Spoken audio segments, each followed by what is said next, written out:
जय हिंद। स्वागत है आपका अपने यूट्यूब परिवार गणित कुंड में। आज की इस क्लास में हम सीखेंगे मेंसुरेशन के बारे में, जिसको हिंदी में क्षेत्रमिति कहा जाता है। क्या होता है मेंसुरेशन, है ना, इसके अंतर्गत क्या पढ़ा जाता है, इन सब चीज़ों के बारे में आज हम समझेंगे। तो यहाँ पे मेंसुरेशन की डिफिनेशन लिखी हुई है, तो आप पढ़ लीजिएगा और नोट कर लीजिए इसको। क्या कहते हैं मेंसुरेशन की डिफिनेशन, समझते हैं। Mensuration is the branch of mathematics that studies the measurement of geometric figures and their parameters like perimeter, area, length, volume, etc. इसका अर्थ है कि जो मेंसुरेशन है वो क्या है, एक ब्रांच है किसकी, मैथ की, है ना। तो मैथ की कई सारी ब्रांच होती हैं। जैसे आप मैथ के अंतर्गत नंबर सिस्टम पढ़ते हैं, अलजेब्रा पढ़ते हैं, ट्रिग्नोमेट्री पढ़ते हैं, सांख्यिकी पढ़ते हैं। उन्हीं में से एक आपकी ब्रांच है, शाखा है मेंसुरेशन, जिसके अंतर्गत हम जो हमारी ज्योमेट्रिक फिगर होती हैं, है ना, ज्यामितीय आकृतियाँ होती हैं, जैसे त्रिभुज है, आयत है, वर्ग है, इन सब के जो पेरीमीटर होता है, एरिया होता है, वॉल्यूम होता है, इन सब के बारे में अध्ययन करते हैं, है ना। तो अभी आप परेशान मत होइएगा कि ये पेरीमीटर क्या है, एरिया क्या है, वॉल्यूम क्या है। अभी हम डिटेल में इन सब के बारे में डिस्कशन करेंगे। तो समझते हैं। पहला वर्ड है हमारा पेरीमीटर। पेरीमीटर क्या होती है? जैसे पेरीमीटर को हिंदी में कहते हैं परिमाप। तो क्या है ये परिमाप, समझते हैं। तो the perimeter of a shape is defined as the total length of its boundary, है ना। बाउंड्री मतलब होता है सीमा। बाउंड्री को हिंदी में क्या कहते हैं? सीमा कहा जाता है। और शेप यानी क्या होता है? आकृति होती है ना। तो किसी भी आकृति के चारों ओर की जो बाउंड्री होती है, उस बाउंड्री की जो टोटल लेंथ होती है ना, उसी को हम कहते हैं पेरीमीटर। जैसे हमारे पास एक फिगर है, देख लीजिए, ये एक रेक्टेंगल है। इस रेक्टेंगल की चारों ओर की ये क्या हो गई? बाउंड्री हो गई। और यहाँ से यहाँ तक की लेंथ कितनी है? 8 मीटर है। यहाँ से यहाँ तक की लेंथ कितनी है? 3 मीटर है। तो आप जानते हैं कि जो रेक्टेंगल होता है उसकी जो आमने सामने की भुजा होती हैं वो होती हैं बराबर। तो ये 8 मीटर है तो ये भी 8 मीटर होगी, ये 3 मीटर है तो ये भी 3 मीटर होगी, है ना। तो इसके अगर हम चारों ओर की ये जो बाउंड्री है इसका सम कर दें, है ना, इनको टोटल कर दें, तो टोटल करने पर क्या आ रहा है हमारे पास? 22 मीटर, है ना। इन सब का सम करेंगे तो कितना आ रहा है? 22 मीटर। तो यही जो 22 मीटर है यही हमारी क्या हो जाती है? पेरीमीटर हो जाती है। इसी प्रकार एक दूसरा फिगर भी आप देख सकते हैं। जैसा एक दूसरा फिगर दिया हुआ है, यहाँ पे एक ट्रेंगल बना है जिसमें से ये बेस जो है इसका 10 सेंटीमीटर है और इसकी एक साइड 7 सेंटीमीटर है और एक साइड 6 सेंटीमीटर है। तो अगर हम इसका पेरीमीटर निकालेंगे तो पेरीमीटर क्या होता है? पेरीमीटर बाउंड्री का टोटल होता है ना। इसके चारों ओर की जो बाउंड्री है इनका सम निकाल दीजिए, वही इसका पेरीमीटर यानी परिमाप होता है। जैसे अगर मैं इस साइड को ले लूँ 10 सेंटीमीटर, इसको ले लूँ, इसको ले लूँ, तो इन सब का सम कितना आ रहा है? 23 सेंटीमीटर आ रहा है। ये जो 23 सेंटीमीटर है वो इस ट्रायंगल का क्या है? पेरीमीटर है ना। तो आई होप आप समझ गए होंगे कि पेरीमीटर क्या होता है। कोई भी चीज़ हो उसके चारों ओर की जो लंबाई होती है, उसके चारों ओर की लंबाई ही उसकी क्या होती है? पेरीमीटर होती है। जैसे ये हमारे पास एक शीट है, ये एक रेक्टेंगुलर शीट है। अगर इसके चारों ओर की बाउंड्री को हम क्या कर लें? नाप लें, तो जो टोटल लेंथ आएगी वही इसकी क्या होगी? इस शीट की पेरीमीटर होगी, है ना। तो आगे हम समझते हैं एरिया के बारे में। एरिया को हिंदी में कहते हैं क्षेत्रफल। एरिया को हिंदी में क्या कहा जाता है? क्षेत्रफल कहा जाता है। तो क्या है क्षेत्रफल, उसको समझते हैं।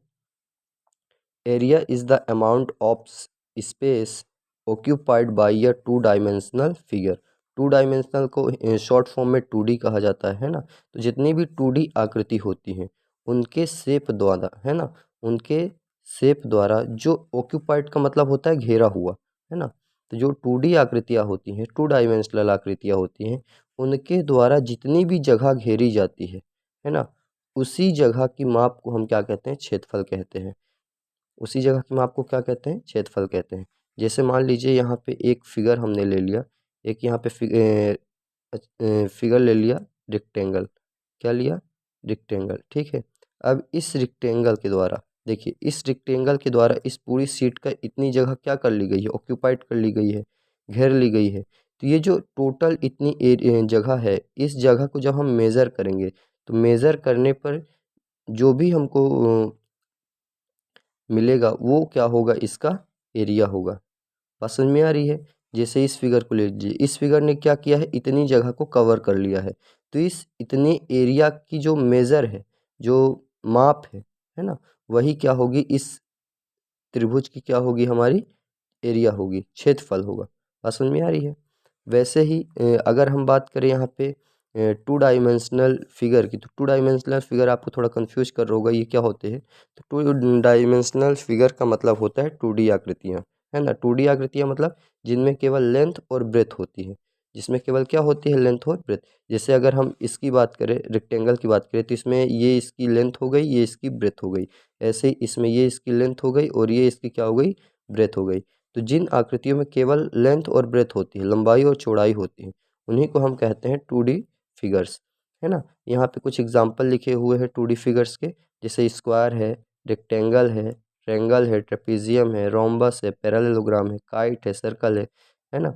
आपको हम क्वाड्रिलेटरल वाले चैप्टर में हम आपको ये square, rectangle, triangle, trapezium, rhombus, parallelogram, kite, circle, इन सब की प्रॉपर्टीज़ लिखवा चुके हैं।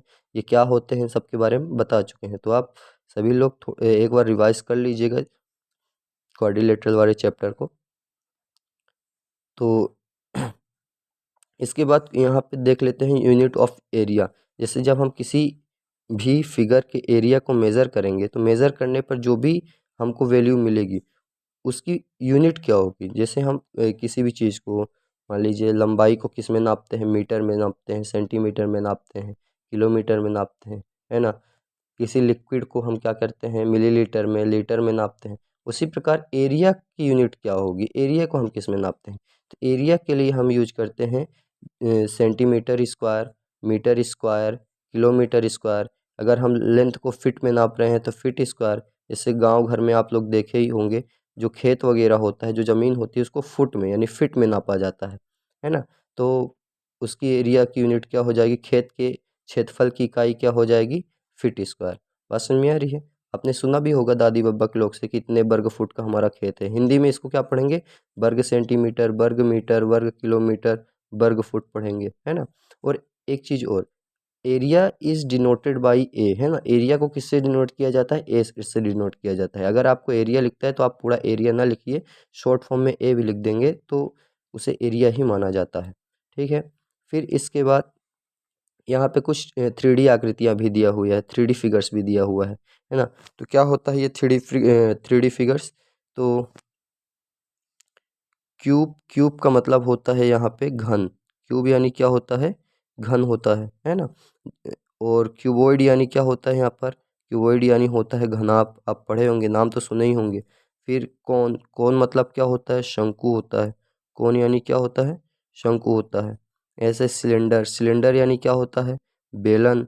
सिलेंडर यानी हिंदी में क्या है, बेलन। स्फेयर यानी हिंदी में इसको गोला कहते हैं। इसको हिंदी में क्या कहा जाता है, गोला कहा जाता है। उसी प्रकार पिरामिड है ना। पिरामिड भी क्या है, पिरामिड आप देखे होंगे पिरामिड कैसे बनता है। इस प्रकार करके एक पिरामिड बनता है। इस प्रकार क्या बनता है, पिरामिड बनता है। तो पिरामिड, क्यूब, क्यूबॉइड, कोन, सिलेंडर, स्फीयर, ये सब हमारी क्या है, ये सब हमारी 3D आकृतियां हैं। क्योंकि इनमें क्या होती है, इनमें लेंथ और ब्रेथ के साथ साथ इनमें हाइट भी होती है। इन सभी फिगर में क्यूब, क्यूबॉइड, कोन, सिलेंडर, स्फीयर, पिरामिड, इन सब में क्या होती है, लेंथ और ब्रेथ के साथ साथ हाइट भी होती है। तो जिन भी फिगर्स में क्या होती है, लेंथ ब्रेथ के साथ हाइट भी होती है, उन्हें कहा जाता है 3D फिगर्स। उन्हें क्या कहा जाता है, 3D फिगर्स कहा जाता है ना। और इनको 3D का मतलब होता है थर्ड डायमेंशन। 3D का मतलब क्या होता है, थर्ड या 3 डायमेंशन होता है। हिंदी में इसको तीन बीमाएँ कह सकते हैं और कहते हैं, और इसको क्या कहते हैं, द्विविमीय आकृतियाँ कहते हैं, इसको त्रिविमीय आकृतियाँ कहते हैं। तो यहाँ तक बात समझ में आ रही है आपको। तो इतना आप देख लीजिए, नोट कर लीजिए, इसके बाद हम आगे की चीज़ें समझते हैं।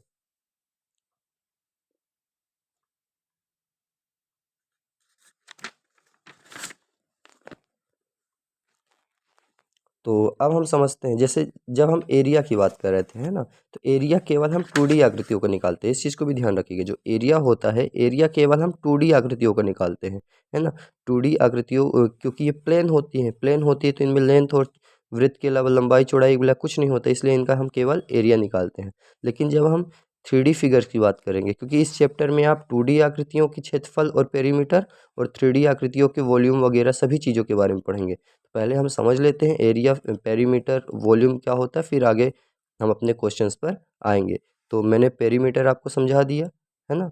बाउंड्री की टोटल लेंथ पेरीमीटर है। एरिया क्या है, एरिया को हम लेंथ और ब्रेथ को मल्टीप्लाई करके निकालते हैं, है ना।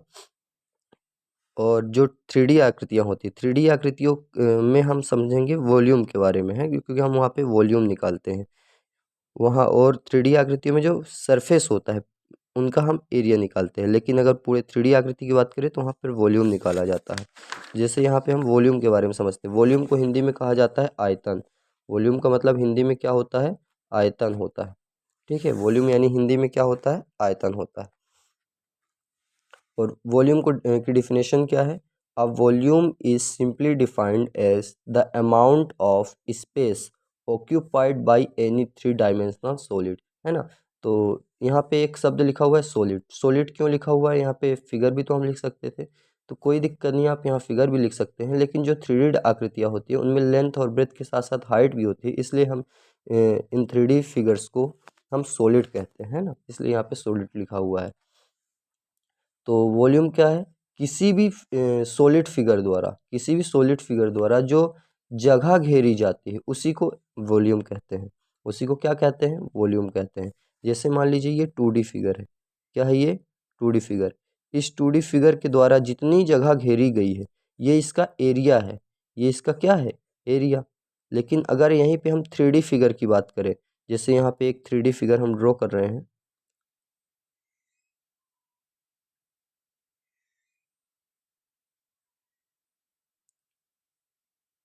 इस प्रकार ये जो एक 3D फिगर हमने ड्रॉ किया, इस 3D फिगर के द्वारा चारों तरफ से जितनी भी हमारे एनवायरनमेंट की, हमारे वातावरण की जितनी भी जगह टोटल घेरी गई है ना, ये लंबाई, चौड़ाई, लंबाई और ये हाइट, ये क्या है इसकी, ये इसकी लेंथ है, ये इसकी ब्रेथ है, और ये जो है ये इसकी हाइट है। तो लंबाई, चौड़ाई और हाइट, इन तीनों के द्वारा ये जो हमारे एनवायरनमेंट की जगह घेरी गई है, ये इस जगह की मात्रा ही क्या कहलाती है, इसका वॉल्यूम कहलाते हैं। वॉल्यूम को आप ऐसे भी समझ सकते हैं, ये क्या है, ये आपको टंकी की तरह दिख रहा है। जो हमारे घर में पानी वाली टंकी होती है, जो सीमेंट वगैरह की बनी होती है, वो इसी प्रकार तो होती है। तो इस टंकी के अंदर टोटल जितनी जगह है ना, इस टंकी के अंदर जितनी जगह है, आप इस टंकी में उतना ही तो पानी डाल सकते हैं। तो आप इस टंकी के अंदर जितना भी पानी भर सकते हैं, जितना भी पानी, तो वो क्या होगा, इसका आयतन होगा। आप इस टंकी के आयतन से ज़्यादा पानी नहीं भर सकते हैं, है ना। तो आयतन हम कैसे निकालते हैं, हम आयतन लंबाई, चौड़ाई और ऊंचाई को मल्टीप्लाई करके निकालते थे। जैसे एरिया को निकालते थे, एरिया को हम लंबाई और चौड़ाई से मल्टीप्लाई करके निकालते थे, और वॉल्यूम को हम लंबाई, चौड़ाई और ऊंचाई से मल्टीप्लाई करके निकालते हैं। तो वॉल्यूम आपको समझ में आ गया होगा। वॉल्यूम क्या होता है, वॉल्यूम लंबाई, चौड़ाई और ऊंचाई द्वारा घेरा गया क्षेत्र होता है, और एरिया क्या होता है, लंबाई और चौड़ाई द्वारा घेरा गया क्षेत्र होता है ना। जैसे और भी चीज़ें, आपने बॉक्स देखा होगा, तो बॉक्स भी क्या होता है, इसी शेप का होता है। तो बॉक्स के अंदर की जितनी जगह होती है, उस जगह की माप, उस जगह की मात्रा ही क्या होती है, वॉल्यूम होती है ना। और कुछ जब हम वॉल्यूम को नापते हैं, वॉल्यूम को मेज़र करते हैं, जैसे क्षेत्रफल को मेज़र करते थे तो centimetre square, metre square, kilometre square, feet square, ये सब क्या होते थे, क्षेत्रफल की मात्रा को होते थे, यूनिट होते थे। उसी प्रकार यहाँ पे जब हम वॉल्यूम को मेज़र करते हैं, तो वॉल्यूम को मेज़र करने के बाद जो हमें वैल्यू मिलती है, उसकी यूनिट होती है centimetre cube, metre cube, kilometre cube, है ना। इसको हिंदी में क्या पढ़ेंगे, घन सेंटीमीटर, घन मीटर, घन किलोमीटर पढ़ा जाता है। और वॉल्यूम को कैपिटल वी से डिनोट किया जाता है ना। अगर कहीं पे कैपिटल वी लिखा है तो उसका मतलब क्या है, वॉल्यूम है। तो इतनी चीज़ें आपको क्लियर हो गई होंगी। तो वॉल्यूम क्या होता है, एरिया क्या होता है, पेरीमीटर क्या होता है, ये कुछ बेसिक चीज़ें थे जो आपको अच्छे से समझ लेना है। ठीक है। इसके बाद आगे की चीज़ें हम समझते हैं। यहाँ पे लिखा हुआ है some important figure that help to solve question, है ना।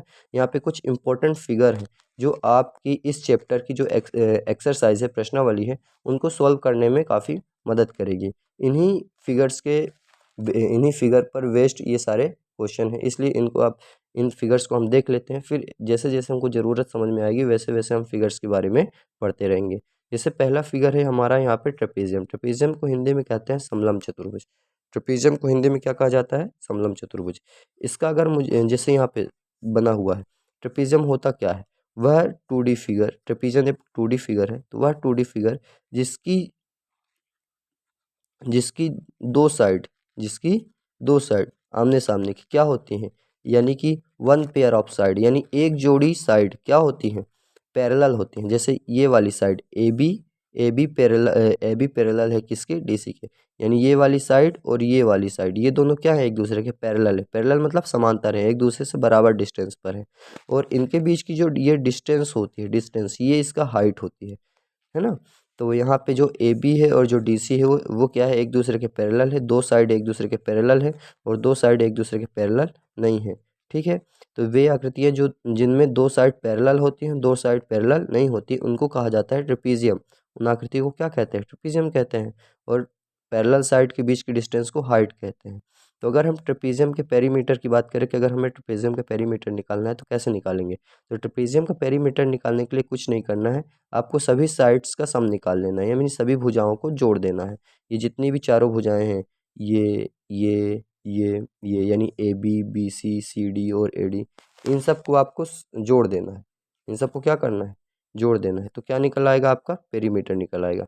उसी प्रकार अगर मुझे इसका एरिया निकालना हो, इस पूरे ट्रेपीजियम का एरिया किसने कितनी जगह घेर के रखी है, तो एरिया निकालने के लिए आपको क्या करना पड़ता है?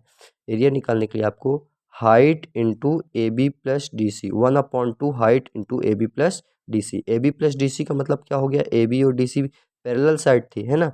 तो पैरेलल साइड यानी समांतर भुजाएं, तो समांतर भुजाओं का सम गुणे ऊंचाई का 1/2, है ना।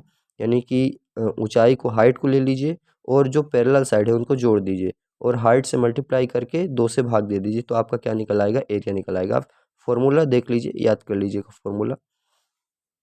उसी प्रकार रोम्बस है। उसी प्रकार हमारा क्या है? रोम्बस। रोम्बस क्या होता है? रोम्बस को हिंदी में कहते हैं समचतुर्भुज। यहाँ पे उसका फिगर बना हुआ है। वह चतुर्भुज यानी वह 2D फिगर, ये जिनकी सभी साइड क्या होती हैं? इक्वल होती हैं और जिनके डायगोनल, डायगोनल मतलब विकर्ण, तो जिनके डायगोनल एक दूसरे पर परपेंडिकुलर होते हैं। परपेंडिकुलर का मतलब लंब होते हैं, यानी जिनके बीच में 90 डिग्री का एंगल बनता है। तो ये दोनों परपेंडिकुलर हो गए और यही दोनों क्या हैं? विकर्ण हैं। तो जब किसी क्वाड्रिलेटरल मतलब क्या होता है? चतुर्भुज होता है। तो वैसा पॉलीगन या ऐसी आकृति जिसमें केवल 4 भुजाएं होती हैं उनको क्वाड्रिलेटरल कहते हैं। तो इसमें भी केवल 4 भुजाएं हैं, 4 साइड है, तो ये भी क्वाड्रिलेटरल है, ये भी एक क्वाड्रिलेटर है। लेकिन अगर हम इसका क्या ड्रॉ करेंगे? अगर इसका हम डायगोनल ड्रॉ करेंगे तो डायगोनल इसके परपेंडिकुलर नहीं है, लेकिन इसके डायगोनल देखेंगे तो इसके डायगोनल परपेंडिकुलर है। और साथ ही साथ जो चारों साइड हैं, चारों भुजाएं हैं, वो एक दूसरे के इक्वल है ना। तो समचतुर्भुज में क्या होता है? चारों साइड इक्वल होती हैं और जो डायगोनल है वो एक दूसरे के परपेंडिकुलर होते हैं, है ना। तो अगर मुझे इस रोम्बस का पेरीमीटर निकालना हो तो पेरीमीटर निकालने के लिए 4 इंटू साइड कर देंगे, क्योंकि सभी साइड बराबर होते हैं, इसलिए एक साइड को 4 से मल्टीप्लाई कर देंगे तो इसका पेरीमीटर निकल आएगा। और इसके बाद अगर मुझे इसका एरिया निकालना हो तो एरिया निकालने के लिए कुछ नहीं, बहुत सिंपल रहता है। दोनों डायगोनल्स को मल्टीप्लाई करके उनका हाफ कर देना है ना, 2 से भाग देना है। तो 1/2 into D1 into D2, D1 और D2 ये इनके दोनों क्या हैं? डायगोनल है। तो आई होप इतना आपको समझ में आ गया होगा। अब हम समझते हैं चलते हैं कुछ इंपॉर्टेंट क्वेश्चन की ओर, एक्सरसाइज 9.1 के। तो यहाँ पे कुछ इंपॉर्टेंट क्वेश्चन लिखे हुए हैं, इसको सॉल्व कर लेते हैं। जैसे हमारा क्वेश्चन नंबर 1 है। क्वेश्चन नंबर 1 क्या कहता है?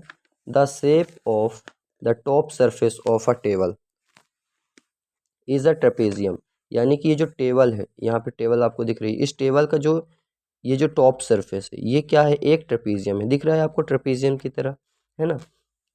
Find its area. इस टेबल का हमें क्या निकालना है? एरिया निकालना है, क्षेत्रफल निकालना है। इफ यदि इट्स पैरेलल साइड, इसकी जो पैरेलल साइड है, एक ये और एक ये parallel side are 1 metre and 1.2 metre. तो इसकी जो पैरेलल साइड है वो कितने मीटर की है? 1 मीटर की। एक ये 1 मीटर की है और एक ये 1.2 मीटर की है। तो हम and perpendicular distance between them इस 0.8 मीटर, और इनके बीच की जो परपेंडिकुलर डिस्टेंस यानी जो लंबवत दूरी है, परपेंडिकुलर डिस्टेंस मतलब लंबवत दूरी है, वो कितनी है? 0.8 मीटर है ना। तो हमको इसका एरिया निकालना है। तो आपको पता है ये एक ट्रेपीजियम है, ट्रेपीजियम का एरिया निकालना है। तो ट्रेपीजियम का एरिया मतलब क्या होता है? यहाँ पे अगर आप लिखना चाहें तो कुछ गिवन में लिख सकते हैं, है ना। यहाँ पे आप क्या लिख सकते हैं? गिवन लिख सकते हैं। गिवन क्या है आपको? गिवन में आपको यहाँ पे है इसकी पैरेलल साइड्स। यहाँ पे क्या गिवन में है? Parallel side.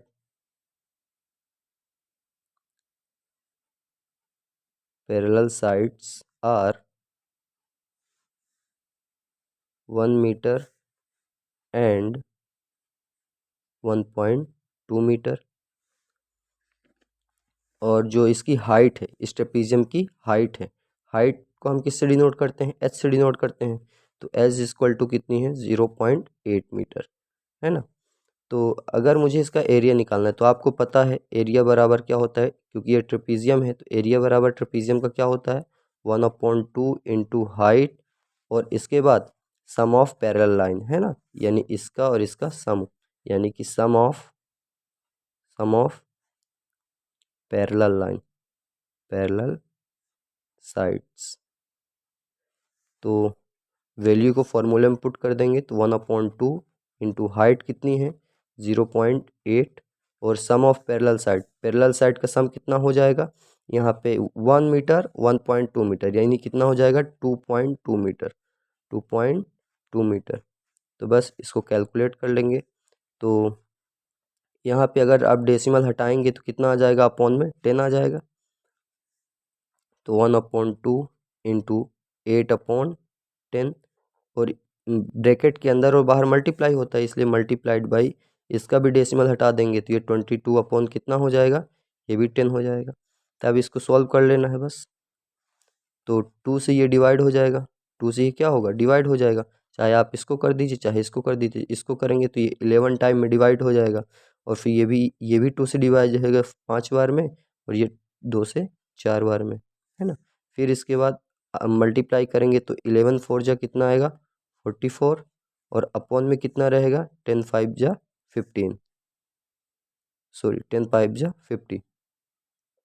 तो अब 44/15, 44/50। अब इसको सॉल्व करेंगे तो कितना आ जाएगा?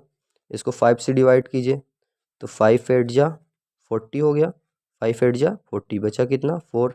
डेसिमल लगाएंगे तो 0 आ जाएगा, और 5 8 जा 40। तो 5 से डिवाइड करने पर इतना आया, लेकिन अपॉन में 10 भी था। अपॉन में देखिए ना, ये 50 कहाँ से आया था? 5 इंटू 10 से आया था। तो 5 से हमने डिवाइड किया तो 8.8 आया, और 10 से अगर डिवाइड करेंगे तो 10 से अगर डिवाइड करेंगे तो कितना आ जाएगा?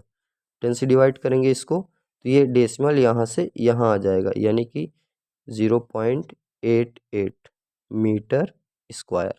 एरिया इसका क्या आ जाएगा? 0.88 मीटर स्क्वायर। तो इतनी चीज़ें आपको क्लियर है। फिर आगे हम समझते हैं क्वेश्चन नंबर 2 के बारे में। क्वेश्चन नंबर 2 क्या कहता है? क्वेश्चन नंबर 2 कहता है कि the area of a trapezium is 34 centimetre square. एक ट्रेपेजियम का एरिया दिया हुआ है, हमें क्या दिया है? गिवन। गिवन में हमें दिया गया है एरिया कितना दिया गया है? एरिया बराबर दिया गया 34 centimetre square, and the length of one of the parallel side इस 10 सेंटीमीटर, और एक पैरेलल साइड दिया गई है, एक पैरेलल साइड दिया गया है ना, क्योंकि दो पैरेलल साइड होती हैं तो एक पैरेलल साइड की लेंथ दी गई है कितनी? 10 centimetre, and its height 4 centimetre. यानी कि हमको one parallel side one parallel side दी गई है कितनी? 10 सेंटीमीटर, और इसकी हाइट दी गई है, हाइट कितनी दी गई है? हाइट दी गई है 4 सेंटीमीटर। तो find the length of the other parallel side, हमको अदर पैरेलल साइड की क्या बताना है? हाइट बताना है। तो वी नो दैट हम जानते हैं वी नो दैट, हम जानते हैं, क्या जानते हैं भैया, जो एरिया होता है, एरिया बराबर ट्रेपीजियम का एरिया, एरिया बराबर कितना होता है 1/2 into h into sum of